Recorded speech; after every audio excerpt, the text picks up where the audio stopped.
ہو جائیں تاکہ بات آسانی سے ہو سکے۔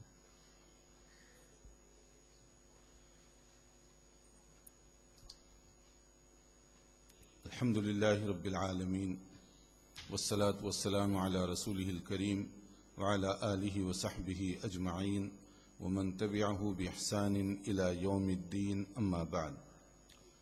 اس سے پہلے معراج کے واقعے کے متعلق اس کے کچھ پہلوؤں پر بات کی گئی تھی اور اس کا تکملہ آج کرنا تھا، مگر اتفاق کی بات ہے کہ کل جو خطبہ جمعہ میں بھی معراج ہی کی بات کی گئی، وہ ایک خاص انداز سے پیش کی گئی، تو اس طرح سے یہ دو قسطیں گویا معراج ہی کے واقعے سے متعلق تھیں۔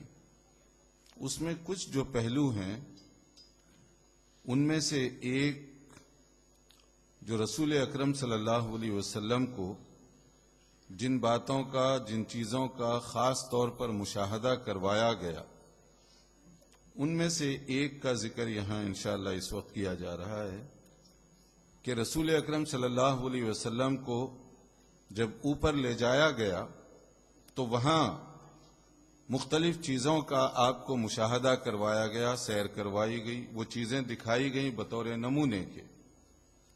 ان میں جنت میں جانے والے کامیاب و کامران لوگوں کی بھی ایک جھلک تھی، اور جو ناکام و نامراد ہوں گے ان کا بھی ایک پہلو دکھایا گیا، اور ساتھ یہ بتایا گیا کہ اس قسم کا عذاب کس گناہ کی وجہ سے ان کو مل رہا ہے۔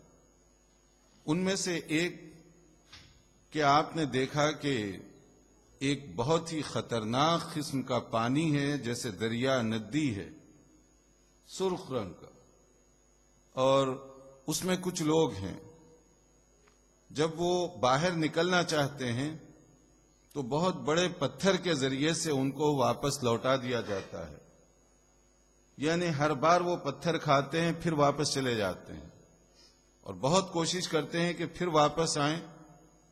وہ دریا کوئی عام پانی والی دریا یا ندی نہیں ہے، بلکہ سرخ پانی، یا تو وہ خون ہو سکتا ہے یا کوئی بھی چیز ہو سکتی ہے، اس کے اندر وہ رہ رہے ہیں۔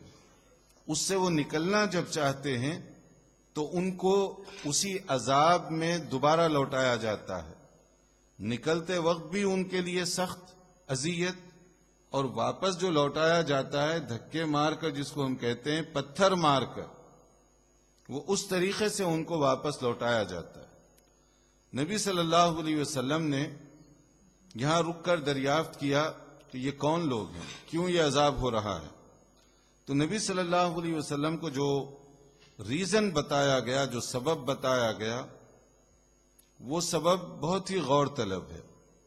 یہ وہ لوگ ہیں جو سود کو اپنے لیے حلال کیے ہوئے تھے، سود کھایا کرتے تھے، ربا، انٹرسٹ، جو اس کے اندر انوالو تھے۔ تو یہ ان لوگوں کی پنشمنٹ، یہ ان لوگوں کی عذاب کی ایک چھوٹی سی جھلک جو بتائی گئی آپ کو۔ یہاں پر اگر ہم رکیں معراج کے واقعے میں، جیسے اس سے پہلے بتایا گیا کہ معراج کا سارا سفر عبرت، سبق اور میسج سے بھرا ہوا ہے۔ شرط یہ ہے کہ ہم صرف انٹرٹینمنٹ اور سواد لینے کے لیے نہیں، بلکہ اس پر غور کرنے کے لیے اگر اس واقعے کو پڑھیں، سمجھیں، سنیں، تو اس کے اندر بہت سارے سبق آموز باتیں ہیں۔ ایک ایک پہلو اس کا بہت غور طلب ہے، جس کا گزشتہ کچھ تذکرہ کیا گیا تھا۔ ان میں سے ایک یہ چیز بھی ہے کہ جہنم میں جانے والوں کا مشاہدہ آپ کو کروایا گیا، اور اس کے بعد سبب بتایا گیا کہ انہیں کیوں عذاب ہو رہا ہے، کیا انہوں نے گناہ کیا تھا۔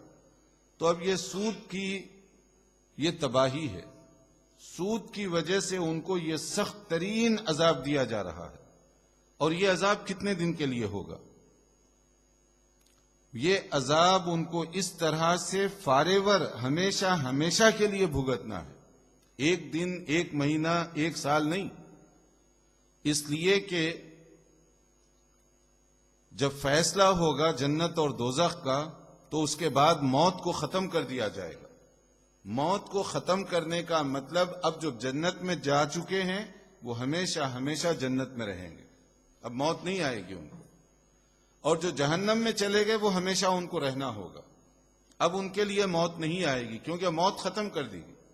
جب موت ختم کر دی گئی تو ہمیشہ اسی سچویشن میں ان کو رہنا ہوگا.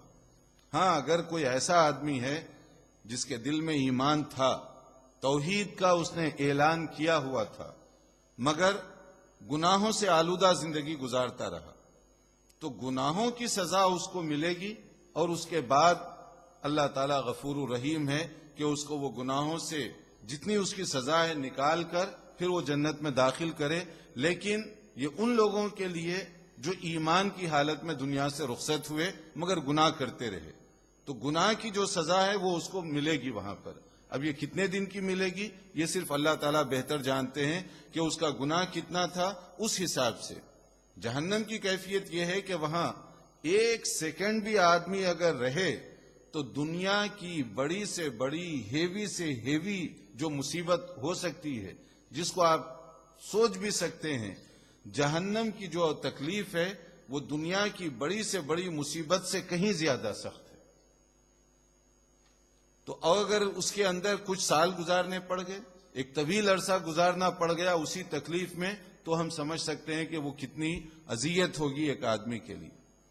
اور پھر اس کے اندر ایک دوسری جو بات بتائی گئی، آدمی کے احساسات اور فیلنگ اس کو زندہ رکھا جائے گا تاکہ عذاب کی شدت برابر رہے. جیسے کسی کو آگ کا عذاب ہے، آگ کی یہ خاصیت ہے کہ وہ جلا دیتی ہے تو فیلنگ ختم ہو جاتی ہے کیونکہ جل گیا، سڑ گیا، ختم ہو گیا. لیکن جہنم کا مسئلہ ایسا نہیں ہوگا کہ جب کھال جل جائے گی تو اس کو چھوڑا نہیں جائے گا. قرآن مجید میں بتایا گیا کلما نضجت جلودہم بدلناہم جلودا غیرہا لیذوقوا العذاب. جب کبھی وہ کھال سڑ گل کر ختم ہو جائے گی دوبارہ نئی اسکن پہنا دی جائے گی تاکہ وہ عذاب کی شدت باقی رہے. اور یہ سلسلہ چلتا رہے گا، یہ ایک دن دو دن کا نہیں، ہمیشہ کا عذاب ہوگا. اب کتنی نادانی ہوگی انسان کی کہ وہ دنیا کی مختصر راحت کے لیے ہمیشہ کے عذاب کو دعوت دے رہا ہے. اسی لیے قرآن مجید میں سورہ اعلیٰ کے اندر جو بات بتائی گئی، بل تؤثرون الحیات الدنیا والآخرۃ خیر وابقی، کہ تم دنیا کی زندگی کو زیادہ پرائرٹی دیتے ہو، پسند کرتے ہو، جبکہ آخرت کی جو زندگی ہے وہ باقی رہنے والی ہے، پرمننٹ ہے اور زیادہ فائدہ دینے والی ہے. کتنا نادان ہے وہ انسان جو 40 سال 50 سال یا 30 سال کے آرام کے لیے ہمیشہ کے آرام کو قربان کر رہا. دنیا میں تو یہ ہوتا ہے کہ بھئی آج کسی طرح مصیبت سے دن کاٹ لیں گے تاکہ بعد میں آرام سے زندگی گزاریں، یہ دنیا میں سوچتا ہے آدمی. اگر یہی سوچ آخرت کے بارے میں بھی پیدا ہو جائے کہ دنیا میں ہم کسی طرح تنگی ترشی سے زندگی گزاریں گے مگر اللہ تعالیٰ کی منع کردہ چیزوں سے دور رہیں گے تاکہ آخرت ہماری کامیاب ہو، تو یہ عقل مند آدمی ہوگا. ورنہ اگر آدمی حرام کی طرف چلا جائے دنیا کے آرام کی خاطر تو ہمیشہ کا عذاب اس کو وہاں پر بھگتنا ہوگا. تو یہ جو سود کی بات ہے، عقل حلال کی بات ہے، چونکہ اب ہم تقریباً شعبان میں داخل ہو گئے اور اس کے بعد رمضان کا مہینہ ہے جو عبادتوں کا مہینہ، دعاؤں کا مہینہ، دعاؤں کی قبولیت کا مہینہ. مگر عبادت کی قبولیت، دعاؤں کی قبولیت کے لیے جو بنیاد ہے، جو فاؤنڈیشن ہے، وہ عقل حلال، رزق حلال ہے. اس کے بغیر ہماری دعائیں بھی ریجیکٹ ہو جائیں گی، ہماری عبادت بھی وہ فائدہ نہیں پہنچائے گی جو ہونا چاہیے. اس کے لیے ابھی سے پریپریشن کی ضرورت ہے. صحیح مسلم کی حدیث جس میں رسول اکرم صلی اللہ علیہ وسلم نے ایک بڑے پریشان آدمی کا تذکرہ فرمایا کہ آدمی جب بہت مشکلات اور پریشانیوں میں گھرا ہوا ہو، اس کے بعد اللہ تعالیٰ کی طرف وہ ہاتھ اٹھا دیتا ہے، یا رب کیا ہے میرے رب، یہ میری مصیبت ہے، اس کو دور فرما دے. مگر اس کی دعا رد کر دی جائے گی، ریجیکٹ کر دی جائے گی. کیوں رد کی جائے گی؟ وہ ریزن ہم سب کو یہاں غور کرنا چاہیے معراج کے واقعے سے متعلق کہ رد اس لیے کر دی جائے گی. کہا گیا وَمَطْعَمُهُ حَرَامٌ وَمَشْرَبُهُ حَرَامٌ وَمَلْبَسُهُ حَرَامٌ وَغُذِيَ بِالْحَرَامِ فَأَنَّى يُسْتَجَابُ لِذَلِكَ، کہ اس کا کھانا حرام کا، پینا حرام کا، لباس حرام کا، ساری حرام کی زندگی گزار رہا ہے، تو اللہ تعالیٰ اس کی دعا کو کیسے قبول فرمائے گا؟ تو وہ دعا کر رہا ہے لیکن دعا اللہ تعالیٰ کے پاس قبول ہی نہیں ہو رہی، جبکہ اللہ تعالیٰ کا یہ وعدہ ہے وَإِذَا سَأَلَكَ عِبَادِي عَنِّي فَإِنِّي قَرِيبٌ أُجِيبُ دَعْوَةَ الدَّاعِ إِذَا دَعَانِي، کہ جب کبھی بندے دعا کریں گے تو میں ان کی دعا کو قبول کروں گا، اللہ تعالیٰ نے وعدہ فرمایا۔ مگر یہ قبولیت کنڈیشنل ہے، مشروط ہے۔ جو نیک اچھی زندگی گزار رہا ہوگا اس کے لیے اللہ تعالیٰ کی طرف سے یہ قبولیت ہے، اور اگر یہ چیز نہ ہو تو اس کے لیے وہ قبولیت کا بھی کوئی نہیں رکھا گیا، اس کی دعا کو رد کر دیا جائے گا۔ اب رمضان سے پہلے کی پریپریشن کے اندر یہ عقل حلال اور ذرائع آمدنی اس کو چیک کرنا بہت ضروری ہے، تاکہ ہم جو عبادت کریں قبول ہو جائے، ہم جو دعا کریں قبول ہو جائے۔ دعا الفاظ کی وجہ سے قبول نہیں ہوتی، دعا اس کے آداب کو سامنے رکھنے کی وجہ سے قبول ہوتی ہے۔ اب اسی کے لیے قرآن و سنت کے اندر ربا کے بارے میں، اکل حلال کے بارے میں جو کچھ بتایا گیا، جو معراج کے اندر جو چند خاص باتیں بتائی گئی تھیں، ان میں سے ایک یہ مسئلہ ہے۔ تو اسی سے ہم سمجھیں کہ کتنا یہ مسئلہ سیریس ہوگا۔ تو قرآن کریم کے اندر سورہ بقرہ کا جو آخری پورشن ہے اس کے اندر ربا، سود کے بارے میں چند خاص باتیں بتائی گئی۔ نمبر 1 جو بات بتائی گئی یہ قرآن کا مسئلہ ہے، 175 سے لے کر 180 تک آیات کا آپ مطالعہ کریں تو اس کے اندر سود، ربا، انٹرسٹ کے بارے میں جو باتیں بتائی گئیں اس کا خلاصہ کچھ یوں ہے۔ نمبر 1، یا ایھا الذین آمنوا اتقوا اللہ وذروا ما بقی من الربا ان کنتم مؤمنین۔ اس سے پہلے ایک اور بات بتائی گئی، وَأَحَلَّ اللَّهُ الْبَيْعَ وَحَرَّمَ الرِّبَا، کہ اللہ تعالیٰ نے خرید و فروخت، کاروبار سے جو نفع حاصل ہوتا ہے اس کو حلال جائز کیا ہے، اور جو سود ہے اس کو حرام کیا ہے۔ وَحَرَّمَ الرِّبَا، سود کو حرام کر دیا گیا۔ اب یہ کسی کی رائے نہیں ہے کہ آپ کہیں کہ یہ لوگوں کی شاید رائے ہے، یہ اسٹیٹ قرآن کا مسئلہ ہے۔ سورہ بقرہ کے اس حصے میں سود کے بارے میں بتایا گیا کہ اللہ تعالیٰ نے اس کو حرام کیا ہے، وحرم الربا۔ جب اللہ تعالیٰ کسی چیز کو حرام کر دے تو اختلاف رائے کی گنجائش وہاں باقی نہیں رہتی۔ کوئی یہ نہ سمجھے یہ ہو سکتا ضعیف بات ہو، موضوع حدیث ہو یا کوئی اور بات ہو، نہیں، یہ تو قرآن مجید کا مسئلہ ہے۔ دوسری جو بات اس میں بتائی گئی کہ اے ایمان والو، اگر تم اللہ اور اس کے رسول پر ایمان رکھتے ہو، اللہ تعالیٰ پر تمہارا ایمان ہے، تو سود کو ایٹ ونس گیو اپ کر دو۔ یا ایھا الذین آمنوا اتقوا اللہ وذروا ما بقی من الربا ان کنتم مؤمنین، اگر تم مومن ہو اور نادانی میں کوئی سودی کام میں لگ گئے، جان کر تو مومن سوچ بھی نہیں سکتا، اگر نادانی میں کوئی ایسی بات ہو گئی تو جب مسئلہ معلوم ہو گیا تو اس سے فوری توبہ کرو، چھوڑ دو اس کو، اسی وقت میں چھوڑ دو۔ ان کنتم مؤمنین، اگر تم مومن ہو تو پھر، یعنی مطلب یہ ہوا کہ مومن ہو تو پھر یہ کام کریں گے، اور اگر مومن نہیں ہے تو مشکل ہوگی، اس کو نہیں کرے گا وہ کام۔ قرآن پر اس کا ایمان نہیں، اللہ پر اس کا ایمان نہیں، پھر وہ اس میں ایکسکیوزز تلاش کرے گا۔ ان کنتم مؤمنین، اور اگر کوئی نہیں کرے گا تو کیا ہوگا اس کے؟ تیسرا نقطہ، یہ بھی قرآن، اور یہ صرف قرآن میں بتا رہا ہوں آپ کو۔ فَإِن لَّمْ تَفْعَلُوا فَأْذَنُوا بِحَرْبٍ مِّنَ اللَّهِ وَرَسُولِهِ، اگر تم سود کو نہ چھوڑو گے تو اللہ اور اس کے رسول کے خلاف جنگ کر رہے ہو۔ حرب، اب آپ سوچئے کسی کے زور بازو میں اتنی طاقت ہے کہ وہ اللہ اور اس کے رسول کے خلاف جنگ کر کے جیت سکتا ہے، پھر اس کو سود لینا چاہیے۔ اگر کوئی آدمی یہ سمجھتا ہے کہ میں تو کمزور ہوں، اللہ سے کیسے مقابلہ میں کر سکتا ہوں، اللہ کے رسول صلی اللہ علیہ وسلم سے میں کیسے لڑ سکتا ہوں، تو پھر وہ اس میں انوالو نہیں ہوگا۔ اگر کوئی اللہ اور اس کے رسول کے ساتھ حالت جنگ میں، کیونکہ سود جو لیا جاتا ہے کبھی کبھی لمبے عرصے کے لیے لیا جاتا ہے، کبھی 10 سال، کبھی 15 سال، کبھی 5 سال، لمبے عرصے کے لیے۔ ہمارے پاس کوئی گارنٹی تو نہیں ہے کہ 15 سال تک ہم زندہ رہیں گے، یا 20 سال تک زندہ رہیں گے، کوئی آدمی نہیں جانتا. کل کیا ہونے والا ہے ہمیں نہیں معلوم. تو اگر کوئی آدمی اللہ اور اس کے رسول کے ساتھ جنگ کر رہا ہے اور موت آ گئی اس کی، پھر آپ بتائیے مرنے کے بعد قبر میں کیسے جا رہا ہے؟ وہ اللہ اور اس کے رسول کے ساتھ حالت جنگ میں قبر میں دفن کیا گیا اس کو، وہاں کیا ہوگا؟ اور اس کے بعد میدان محشر میں اٹھے گا، اللہ اور اس کے رسول کے ساتھ جنگ کرتے ہوئے وہ مرا تھا، تو میدان محشر میں کس طرح سے وہ کھڑا ہوگا؟ وہاں کیا ہوگا اس کا؟ پھر میدان محشر میں جو فیصلہ ہوگا وہ پرماننٹ فیصلہ ہوگا، فار ایور فیصلہ کر دیا جائے گا وہاں پر ان لوگوں کے ساتھ. تو آپ دیکھیے کہ یہ اس کا مسئلہ کتنا سیریس اور نازک مسئلہ ہے کہ کہاں کہاں اس کو اتنی سخت ندامت ہوگی.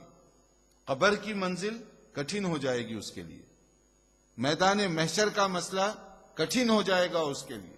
اور جب میدان محشر کا مسئلہ اس طرح کا ہوگا تو پھر نجات کی کہاں سے امید کی جا سکتی ہے؟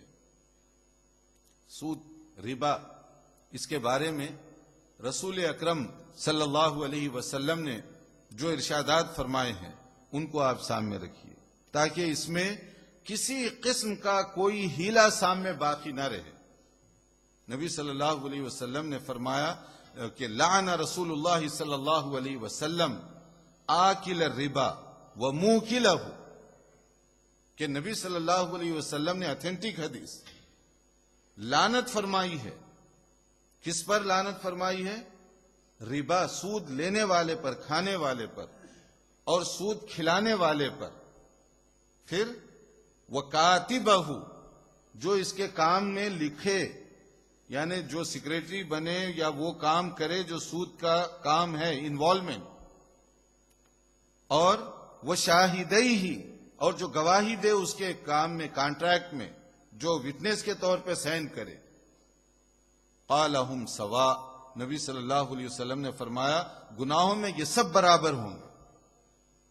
یعنی کوئی یہ نہیں کہہ سکتا کہ میں تو کھا نہیں رہا ہوں، کھلا رہا ہوں. نہیں، کھانا، کھلانا، اس کا مسئلہ لکھنا، یعنی جو کانٹریکٹ اگریمنٹ ہے وہ، اور اس پر گواہی دینا، ڈائریکٹ یا انڈائریکٹ انوالومنٹ، سب کی سب گناہ سے آلودہ.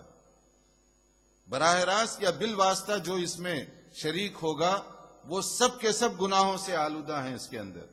نبی صلی اللہ علیہ وسلم اگر جس آدمی پر لعنت فرمائیں، لعن رسول اللہ صلی اللہ علیہ وسلم، تو نبی صلی اللہ علیہ وسلم کی لعنت ہونے کے بعد اب میدان محشر میں شفاعت ہو سکے گی، سفارش ہو سکے گی نبی صلی اللہ علیہ وسلم کی؟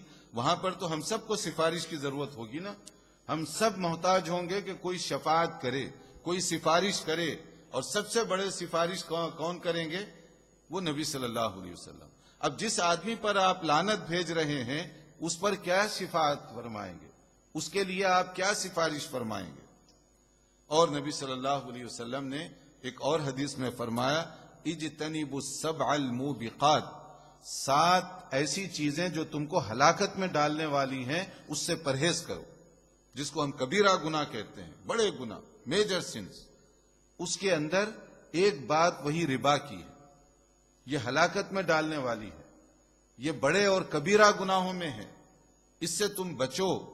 نبی صلی اللہ علیہ وسلم نے سختی کے ساتھ اس کا حکم دیا. اب یہاں پر یہ چند جو نبی صلی اللہ علیہ وسلم کے ارشادات ہیں اتنے واضح ہیں کہ اس کے بعد کوئی ڈاؤٹ یا شک و شبہ باقی نہیں رہتا. اور اگر شک و شبہ ہے بھی تو ایک اور حدیث ہے، نبی صلی اللہ علیہ وسلم نے اس میں فرمایا، ترمذی کی حدیث ہے، دع ما یریبک الی ما لا یریبک، جس چیز کے اندر شک و شبہ ہے اس کو چھوڑ دو تم، تاکہ تم اپنے ایمان کو داؤ پہ نہ لگاؤ. جو یقین کی چیز ہے اسی پر عمل کرو، اور جو شک و شبہ ڈاؤٹ فل ہے تو اس کو چھوڑ دو، تم اس میں انوالو نہ ہو جاؤ، اس کو چھوڑ دو. اور پھر نبی صلی اللہ علیہ وسلم نے ایک اور حدیث میں فرمایا جو صحیح حدیث ہے، الحلال بین والحرام بین وبینہما امور مشتبہات. حلال کو اللہ نے بڑا کلیئر اور واضح بنایا ہے، حرام کو بھی بہت کلیئر اور واضح بنایا گیا، اور بعض چیزیں ہو سکتا اس کے اندر ڈاؤٹ ہو، شک و شبہ ہو یا کنفیوژن ہو، تو کیا کرو؟ کنفیوژن کی چیزوں کو چھوڑ دو تاکہ اپنے ایمان کی سلامتی رہ سکے، اپنے آپ کی حفاظت کر سکو۔ شک و شبے کی چیز میں جاؤ گے تو ایمان کو بھی تم جو ہے اپنے نقصان پہنچاؤ گے۔ اور قرآن کریم میں جو حکم دیا گیا ہم سب کو، یا ایھا الناس کلوا مما فی الارض حلالا طیبا ولا تتبعوا خطوات الشیطان انہ لکم عدو مبین، کہ اے ایمان والو، اے لوگو، تم حلال چیزوں کو کھاؤ، استعمال کرو جو طیب ہیں، پاکیزہ ہیں، اور شیطان کے پیچھے مت چلو، کیونکہ شیطان تمہارا دشمن ہے، کھلا دشمن ہے۔ یہاں پر شیطان کا تذکرہ خاص طور پر کیا جا رہا ہے کھانے کے سلسلے میں، اکل حلال کے سلسلے میں۔ کیا وجہ ہو سکتی ہے؟ ایک اس کا ریزن سمجھ میں آتا ہے کہ ذرائع آمدنی، پیسے، دنیا کی ہرس ایک ایسی چیز ہے کہ شیطان یہاں سے اچھے اچھے لوگوں کو دھوکے میں ڈال سکتا ہے۔ لوگوں کا تقوی، پرہیزگاری، وہ سب وہاں چلی جاتی ہے، شیطان ایسے الجھا دے گا اور غلط کو، حرام کو، ناجائز کو خوبصورت لیبل لگا کر پیش کرے گا۔ تو یہاں ہمیں پہلے سے چوکنا کر دیا گیا کہ شیطان بہت کھلا دشمن ہے، وہ وار کرے گا تم پر، تم حلال کی طرف جاؤ اور حرام سے تم بچو۔ اور یا ایھا الذین آمنوا کلوا من طیبات ما رزقناکم واشکروا للہ ان کنتم ایاہ تعبدون، حلال اور پاکیزہ چیزوں کو کھاؤ اور اللہ کے شکر گزار بنو۔ اور حرام کی طرف جانے کا مطلب کیا ہے؟ کہ تم ناشکری کر رہے ہو اللہ تعالیٰ کی، جس چیز سے تمہیں منع کیا گیا اس کو تم اختیار کر رہے ہو۔ اب یہ قرآن و سنت جو ہے، یہ اس کی جو چند آیات آپ کے سامنے اور چند احادیث رکھی گئیں، اس پر یہاں رک کر غور کرنا چاہیے کہ جو لوگ اس طرح آمدنی کے جو ذرائع ہیں ان کو چیک نہیں کرتے کہ وہ حلال ہے یا حرام، اور بہت چھوٹے چھوٹے عذر پر لوگ یہاں سود لیے بھی ہیں اور سود کے اندر انوالو بھی ہیں، اور بڑا سمپل سا ایک جواب دے دیا جاتا ہے، اور وہ کیا ہے؟ مجبوری ہے۔ آدمی، مجھے، آپ کو، کسی کو بھی میں دھوکہ دے سکتا ہوں، مگر مجھے یہ سوچنا چاہیے کہ کیا میں رب العالمین جو عالم الغیب ہے، جو علیم بذات الصدور ہے، اس کو بھی دھوکہ دے سکتا ہوں؟ کیونکہ فیصلہ تو وہ کرنے والا ہے، میں نہیں فیصلہ کرنے والا، فیصلہ کرنے والا تو اللہ تعالیٰ ہے۔ کیا میں اس کو بھی دھوکہ دے سکتا ہوں قیامت کے دن کہ واقعی یہ مجبوری تھی؟ مجبوری کسے کہتے ہیں؟ اضطرار جو ہے، جو آگے ذکر کیا، فَمَنِ اضْطُرَّ غَيْرَ بَاغٍ وَلَا عَادٍ، اضطرار قرآن کی ایک ٹرمینالوجی ہے، ایک اصطلاح ہے۔ اضطراری حالت میں بعض حرام چیزیں اس کے لیے حلال ہو جاتی ہیں، وہ ہماری اردو کی مجبوری نہیں ہے۔ اضطراری حالت کہتے ہیں کہ ایک آدمی کسی جگہ پر پھنس گیا، مثال کے طور پر کچھ ایسی سچویشن پیدا ہو گئی کہ کھانے پینے کے لیے کوئی چیز نہیں ہے، اب وہ جان نکل رہی ہے اس کی۔ اب مومن کو اپنی جان بچانا یہ بھی ضروری ہے، کوئی چیز نہیں ہے، اور اتفاق سے حرام میٹ وہاں پڑا ہوا ہے، تو اس موقع پر شریعت یہ کہتی ہے کہ جان بچانے کے لیے تم اس میں سے اتنا کھا سکتے ہو جس سے تم سمجھتے ہو کہ جان بچائی جا سکتی ہے، کیونکہ تمہارے پاس کھانے پینے کی کوئی چیز نہیں اور جان نکلی جا رہی ہے۔ کوئی ایسی سچویشن ہے، چاہے وہ صحرا میں بھٹک گئے، جنگل میں بھٹک گئے، کوئی اور ایسا مسئلہ درپیش ہو گیا، تب جا کر یہ ہوتی ہے اضطراری حالت۔ تو کیا سود کے لیے بھی وہ اضطراری حالت یہاں موجود ہے؟ سود کے لیے اگر یہ اضطراری حالت جس کو ہم کہتے ہیں، تو پھر اس سے بڑھ کر سہولت کس کو کہتے ہیں؟ پھر اضطرار اس کو نہیں کہتے۔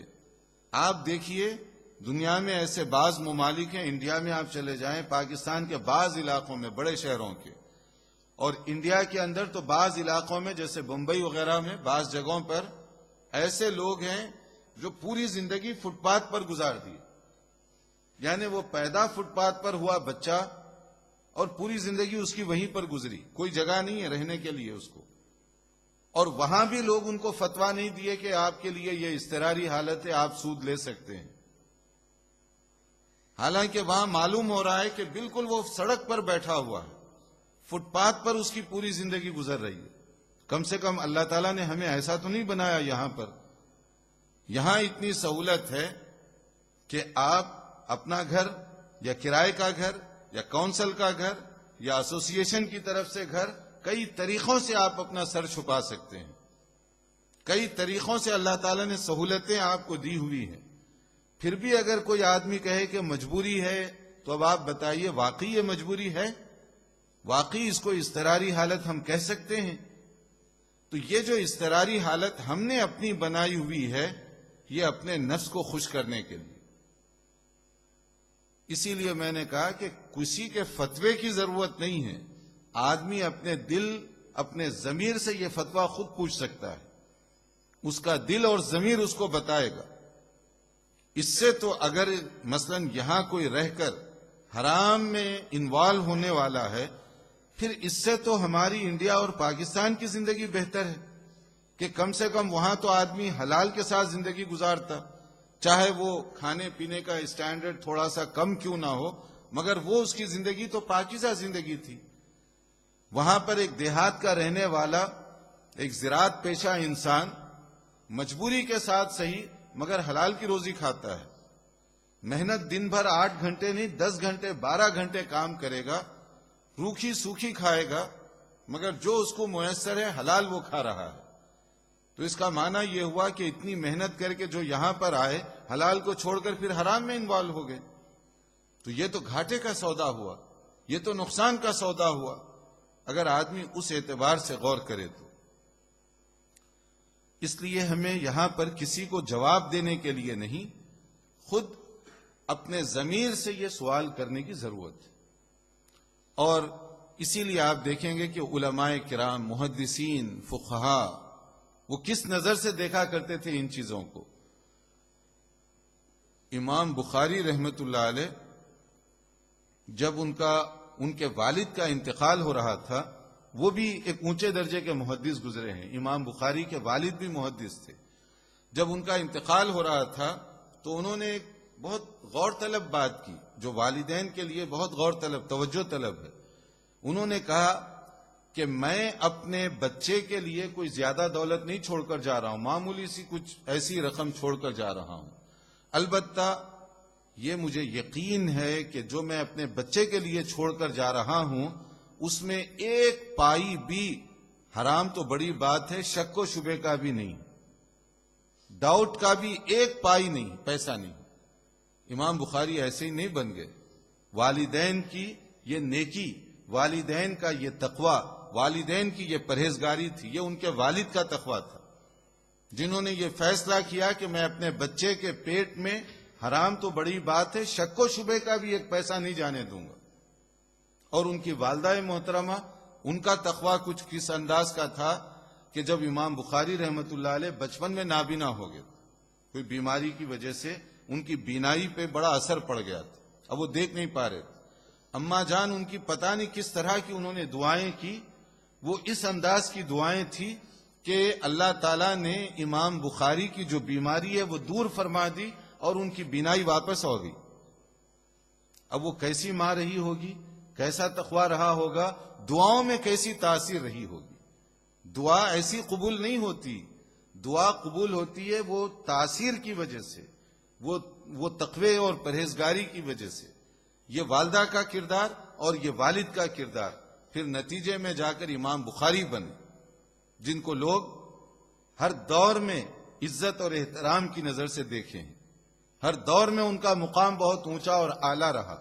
آج بھی دین کو سمجھنے کے لیے قرآن مجید کے بعد روئے زمین پر جو سب سے سچی کتاب ہے وہ امام بخاری رحمت اللہ علیہ کی صحیح بخاری ہے، اصح الکتب بعد کتاب اللہ، اس کا اتنا اونچا درجہ ہے۔ اللہ تعالیٰ نے جو تقوی جس کی بنیاد پڑی تھی، اور اسی طرح سے اور جو مختلف علماء، ائمہ اور محدثین گزرے ہیں، وہ اس مسئلے میں حد درجے احتیاط کیا کرتے تھے، کیونکہ اگر یہ چیز چلی گئی ہماری عبادت ناقابل قبول، دعا ناقابل قبول، تو اس لیے اس پر بہت زیادہ توجہ دیا کرتے تھے۔ تو بات کا خلاصہ یہ ہے کہ ہم ابھی مبارک مہینے کو شروع کرنے والے ہیں، تو اس مبارک مہینے میں قدم رکھنے کے لیے ہمیں ضروری ہے کہ اپنے آپ کو چیک کریں، اور تاکہ ہم جو عبادت کریں وہ قابل قبول ہو سکے، جو دعائیں کریں اللہ تعالیٰ کے پاس وہ قبول ہو سکیں۔ دعاؤں کی قبولیت، اعمال کی قبولیت، عبادت کی قبولیت کے لیے عقل حلال، رزق حلال اس کی ضرورت ہے۔ حرام سے بچنا یہ بہت زیادہ ضروری ہے۔ یہ دنیا اتنی پرکشش ہے، اتنی اٹریکٹیو ہے کہ شیطان کبھی بھی دھوکہ دے سکتا ہے، کسی کو بھی دھوکہ دے سکتا ہے۔ تو یہاں پر ایک ایڈوائز جو حدیث میں بتائی گئی اس کو ہم اپنے ہمیشہ سامنے رکھیں، تاکہ دنیا میں جو دھوکے کا خطرہ ہے اس سے بچ سکیں۔ اس سے بچنے کے لیے بتایا گیا کہ تم دین کے مسئلے میں، عمل کے مسئلے میں اپنے سے ہمیشہ اوپر دیکھا کرو۔ کیا مطلب ہوا؟ صرف آپ نماز پڑھتے ہیں فرض، تو آپ دیکھو کہ دنیا میں کچھ ایسے بھی لوگ ہیں جو سنت بھی پڑھتے ہیں، نفل بھی پڑھتے ہیں۔ اگر آپ صرف رمضان کے روزے رکھتے ہیں تو اوپر دیکھو کہ کچھ لوگ ایسے بھی ہیں جو ہر جمعرات اور ہر منڈے سوموار کو روزہ بھی رکھتے ہیں، نفل روزے۔ تو ہمیشہ اوپر دیکھو دین کے مسئلے میں، تاکہ آدمی کے اندر سستی نہ پیدا ہو اور زیادہ سے زیادہ عمل کا جذبہ پیدا ہو۔ اور دنیا کے مسئلے میں ہمیشہ اپنے سے نیچے دیکھا کرو۔ اس کا مطلب کیا ہوا کہ اگر آپ کے پاس اللہ تعالیٰ نے 3 بیڈ روم کا گھر دیا ہے تو آپ کو شکر کرنا چاہیے کہ کچھ لوگوں کے پاس 2 بیڈ روم کا ہے، اس سے آپ کو اللہ نے بہتر بنایا۔ یا اسی طرح آپ کے پاس ذاتی گھر ہے تو اللہ کا شکر ادا کیجئے کہ کچھ لوگ ہیں جن کے پاس کرائے کا ہے، ان سے اللہ نے آپ کو بہتر بنایا۔ اگر آپ کے پاس اپنی کار ہے تو شکر کیجئے کہ کچھ لوگ ہیں جو بسوں میں جاتے ہیں، ان کے پاس اپنی گاڑی نہیں ہے، اللہ تعالیٰ نے ان سے آپ کو بہتر بنایا۔ اگر یہ انداز ہوگا تو دنیا کی چمک اس کو دھوکہ نہیں دے گی، وہ اس کو کنٹرول میں رکھے گا، کیونکہ وہ سمجھ رہا ہے کہ مجھ سے زیادہ اور لوگ مجبور ہیں۔ اللہ کا شکر ہے کہ میں ان کے مقابلے میں بڑی اچھی زندگی گزار رہا ہوں، اطمینان سے رہے گا۔ مگر ہم لوگ کیا کرتے ہیں؟ الٹا کر لیے، حدیث کے اپوزٹ چلتے ہیں۔ دین کے مسئلے میں نیچے دیکھتے ہیں، دنیا کے مسئلے میں اوپر دیکھتے ہیں۔ دین کے مسئلے میں کسی سے کہیں کہ بھائی آپ نماز کو کیوں نہیں آتے، وہ فوری کہے گا جی میں تو کم سے کم نماز پڑھ لیتا ہوں، میرا جو فلاں پڑوسی ہے وہ تو نماز ہی نہیں پڑھتا، اس سے تو میں بہتر ہوں۔ نیچے الٹا دیکھ رہے ہیں کہ بھائی آپ روزہ کیوں نہیں رکھتے، بھائی وہ تو کبھی نہیں روکا، میں تو رمضان میں کبھی کبھی رکھ لیتا ہوں۔ تو ہمیشہ الٹا، اور دنیا کے مسئلے میں ہمیشہ اوپر دیکھتے ہیں۔ یہ کیا میرے پاس صرف جو ہے ٹویوٹا گاڑی ہے، فلاں کے پاس مرسیڈیز ہے، مرسیڈیز آ گئی، ارے میں نے کل دیکھا تھا دوست اس کے پاس تو بینٹلی کار ہے، اس کے پاس تو رولز رائز ہے اور اونچا، 3 بیڈ روم کا گھر آ گیا۔ یہ بھی کوئی لائف ہے؟ بچے ہیں، وہ ہیں، صرف 3 بیڈ روم کا گھر 4 کا لینا چاہیے، اوپر جا رہے ہیں۔ اسی طرح سے ایک فرنیچر ہے، یہ تو پرانا ہو گیا، 1 سال سے یہی صوفہ، 1 سال سے یہی سیٹی ہمارے گھر میں پڑی ہوئی ہے، اس کو جو ہے نا بدلنا چاہیے۔ اب اوپر آپ دیکھ رہے ہیں، اب اوپر دیکھیں گے تو لائیں گے کہاں سے؟ اب لانے کے لیے یہ دروازے کھٹکھٹانا پڑتا ہے جو غلط ہیں، جو ناجائز ہیں، کیونکہ وہ لانے کے لیے پیسوں کی ضرورت ہے۔ اب آپ جا رہے ہیں، کوئی کانٹریکٹ کر رہے ہیں سود پر، کوئی کانٹریکٹ کر رہے ہیں کسی اور طرح سے، کوئی کسی اور طریقے سے، کیونکہ وہ پورا مینٹیننس جاری رکھنا ہے نا، اس کو مینٹین کرنا ہے۔ اس کے لیے کیا ہے؟ آپ قرض پر کار لے لیے، قرض پر فرنیچر لے لیے، اور قرض پر جب لیتے ہیں 3-4 مہینے کے بعد جب بل آتا ہے تو کہاں سے لا کر دیں گے؟ اب سود چڑھنا شروع ہو گیا، پھر اس کے اوپر سود، پھر اس کے اوپر سود۔ یہ چیز جو ہے یہ ایسا چکر ہو جاتا ہے کہ ایک دفعہ آدمی پھنس جائے تو اس کے اندر پھنستا ہی چلا جاتا ہے۔ اس لیے یہاں پر کچھ لوگ ہیں کارڈ نہیں رکھتے جیب میں، پیسے ہیں تو خرچ کریں گے، نہیں تو الحمدللہ آرام سے رہیں گے، تو وہ بڑے کمفرٹیبل رہتے ہیں۔ اور کچھ لوگ جو ہے بہت جلدی ڈپریشن کا شکار ہو جاتے ہیں، ٹینشن، اسٹریس۔ تو جی پی کے پاس کچھ کوسچن ہوتے ہیں، جنرل کوسچن۔ جب آدمی دماغی بیماری کے لیے جائے، اسٹریس ہو، ٹینشن ہو، ڈپریشن ہو، جو چند خاص سوالات ہوتے ہیں، اس میں سے ایک سوال یہ ہوتا ہے کہ کوئی مالی مسئلہ تو نہیں ہے گھر میں، کیونکہ اسے معلوم ہے کہ مالی مسئلے کی وجہ سے آدمی اتنا دور جاتا ہے، اتنا اسٹریس لیتا ہے کہ وہ نیم پاگل بن جاتا ہے اس کی وجہ سے. کیونکہ فرنیچر کا بھی بل آ گیا، کار کا بھی بل آ گیا، گھر کا بھی مورگیج دینا ہے، فلاں کا بھی دینا ہے. تو آپ کی آمدنی محدود ہے، وہ پورا جو بلز ہیں وہ ٹوٹل جمع کیے تو آپ کی جتنی آمدنی ہے اس سے زیادہ تو بل آ گئے. اب کہاں سے دیں گے؟ اس کے بعد آدمی یہ حرکتیں شروع کرتا ہے. پھر یہی حرکتوں کا نتیجہ کیا ہے؟ کوئی ڈرگ ڈیلنگ میں مبتلا ہے، کوئی کسی اور کام میں لگا ہوا ہے، کیونکہ وہ چاہتا ہے کہ کسی طرح پیسے تو بنانا ہے. اب پیسے بنانے کے لیے حرام پر حرام، ناجائز پر ناجائز، غلط طریقے وہ اختیار کرنا شروع کر دیتا ہے. تو اس کا نقصان کتنا ہوتا چلا جاتا ہے، اس کو کہاں کہاں وہ گرتا جاتا ہے. پھر ایسے لوگوں کے لیے کوئی بیلنس نہیں ہوتا. کتنے کتنے ایڈریس رکھتے ہیں لوگ. ایک افیشیل ایڈریس ہوتا ہے، ایک لوگوں کے لیے ایڈریس ہوتا ہے، ایک افیشیل نام ہوتا ہے، ایک لوگوں کے لیے نام ہوتا ہے. یعنی کس کس کو آپ دھوکہ دے رہے ہیں؟ کہاں کہاں سے آپ بچنا چاہتے ہیں؟ کتنا کتنا فراڈ آپ کرنا چاہتے ہیں؟ تو آپ دیکھیں اس کی کوئی لمٹ ہے. پھر ایک بار اگر آدمی غلط راستے پر چل پڑے تو اس کی لمٹ ختم ہو جاتی ہے. اس لیے کہ یہ شیطانی راستہ ہے، اور شیطان یہ چاہتا ہے کہ ہمیں جال میں پھنسا دے تاکہ قیامت کے دن ہمیں زیادہ سے زیادہ عذاب ہو. اب یہ آدمی کی اپنی عقل مندی ہے کہ وہ شیطان کو شکست دے کر اللہ تعالیٰ کے احکام پر عمل کرے، دھوکے میں نہ آئے. جتنی چادر ہے اتنا ہی پاؤں پھیلائے تو آدمی کمفرٹیبل زندگی گزارے گا. کس کو دکھانا ہے؟ کس کو خوش کرنا ہے؟ اگر میں بہترین سے بہترین کار بھی لے کر باہر ٹھہرا کروں گا، کون مجھے انعام دینے والا ہے؟ یا میں اپنی جتنی حیثیت ہے اس کے مطابق کار لے کر آؤں گا تو کون میرے انسلٹ کرنے والا ہے؟ یہ تو میرا اپنا مسئلہ ہے نا کہ میں کس طریقے سے اپنے آپ کو مطمئن کر سکتا ہوں. اللہ تعالیٰ نے جو حلال راستے بنائے، جو جائز راستے بنائے، اگر اس میں آدمی رہے گا، دنیا کی بھی سلامتی، آخرت کی بھی سلامتی، قبر کی منزل بھی آسان، حشر کی گھڑی بھی آسان، ورنہ ہر جگہ نقصان ہوگا. معراج کے واقعے میں جو مشاہدات کروائے گئے ان میں سے یہ ایک عقل حلال، رزق حلال، سود اور اس کے متعلق جو تباہ ہونے والے ہیں ان کا بھی ایک مشاہدہ کروایا گیا. اللہ تعالی ہر قسم کی حرام اور ناجائز سے ہم سب کو محفوظ رکھے، اور اللہ تعالی ہمیں پاکیزہ اور طیبات استعمال کرنے اور کھانے کی توفیق عطا فرمائے. وآخر دعوانا ان الحمدللہ رب العالمین.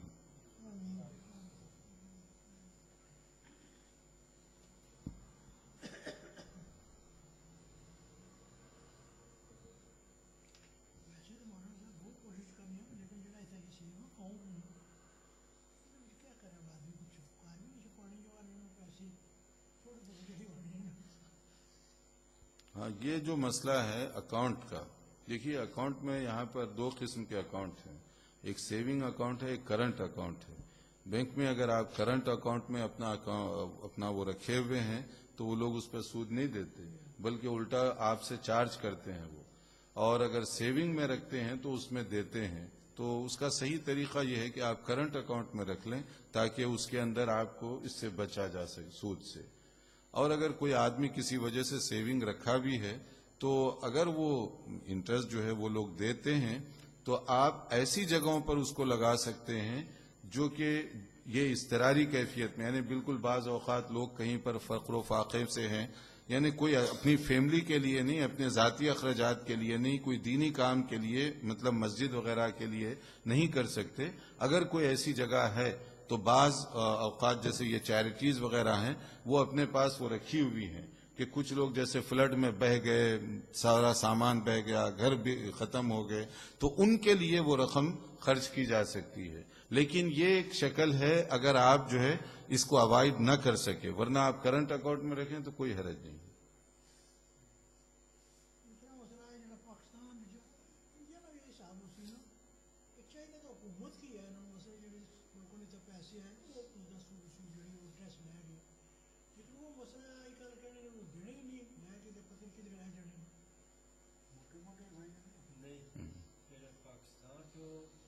Profit in last